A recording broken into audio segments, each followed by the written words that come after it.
So here's our breaking news. Former President Barack Obama speaking out tonight in an extensive interview with the podcast Pod Save America, opening up about Donald Trump's behavior as president, Republicans who enable him, and voter suppression. Let's get right to what he's saying with Jim Messina, the former Obama campaign manager. So good to see you, Jim. Thank you for joining us. You're the perfect person to discuss this. We are about to start hearing a lot more from President Barack Obama, starting with tonight. And he hasn't forgotten his job is to talk up Joe Biden while he tries to take out President Trump. Listen to this and then we'll talk. A lot of times when you're thinking about the presidency, it's great to look at policy and you know, do they have, what are their 10-point plans on this or that or the other? But a lot of it is, what's their basic character, right? Are they people who instinctively care about the underdog?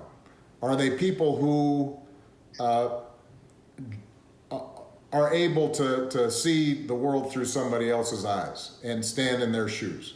Are they people who are instinctively generous in spirit, right?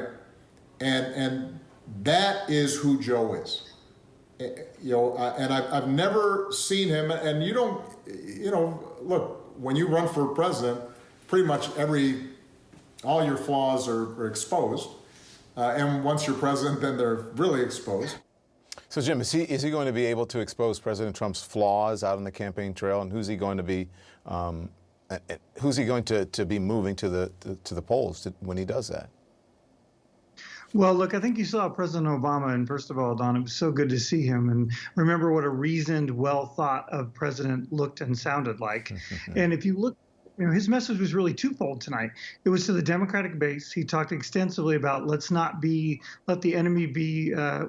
perfection be the enemy of the good.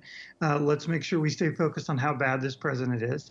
And then he reminded us what a president should do, that he should actually govern, that he should have his heart in the right place. And, you know, he's able to talk about Joe Biden as both a person, as his friend, and as a leader and someone who sat with him for 8 years.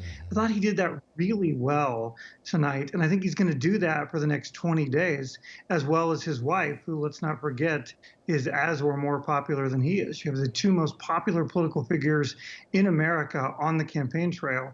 And tonight you saw the power of Barack Obama to just reason through these things and help us think about why this election is so important. Yeah, it was good not to have someone yelling at us and, you know, obfuscating and lying, quite frankly.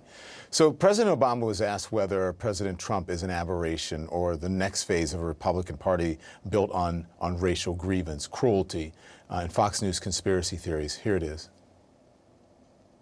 I think that Trump is expressing or mirroring, and in some ways explicitly exploited and took on the crazy that was being pumped out through these venues each and every day. And if that stuff is still being pumped out and Trump goes away, someone else will meet that market demand.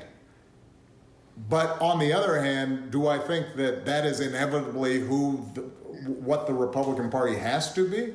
No, I don't think it does. So Biden and Obama are both very careful to make sure that they don't paint all Republicans with the Trump brush. Does President Obama believe there will be a reckoning among Republicans if President Trump loses? Well, I think there's going to have to be, right? They will have just lost the presidency, and any party's going to go through that reckoning and try to figure out how to move forward. But let's be clear, he's right about, you know, this isn't just about Trump. This isn't just, you know, every Senate candidate has taken on these crazy policies that he's talking about. They're talking about this same hateful rhetoric. The patriots that used to be in the Republican Party, the John McCains of the world, are gone. And there's no one standing up to him to say some of this stuff is just absolutely not acceptable. This behavior is not acceptable. His party has jumped in right with him. I think there's some people in Washington who think that we're all just going to go back to the way we used to be. Right. And if we're going to continue this race towards the bottom here, and I think that's what the president was saying tonight, if we're going to continue to pump out this hate, then there's candidates who are going to find it and try to exploit it.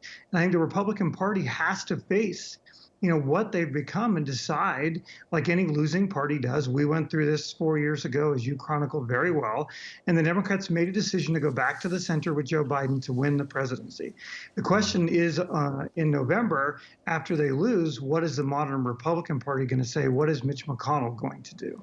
Yeah, well, that's going to be interesting to watch. Jim, will you come back and talk more strategy as Election Day nears? I hope you will. Anytime. Thank you. It's so good to see you, and I appreciate you coming on. Thanks.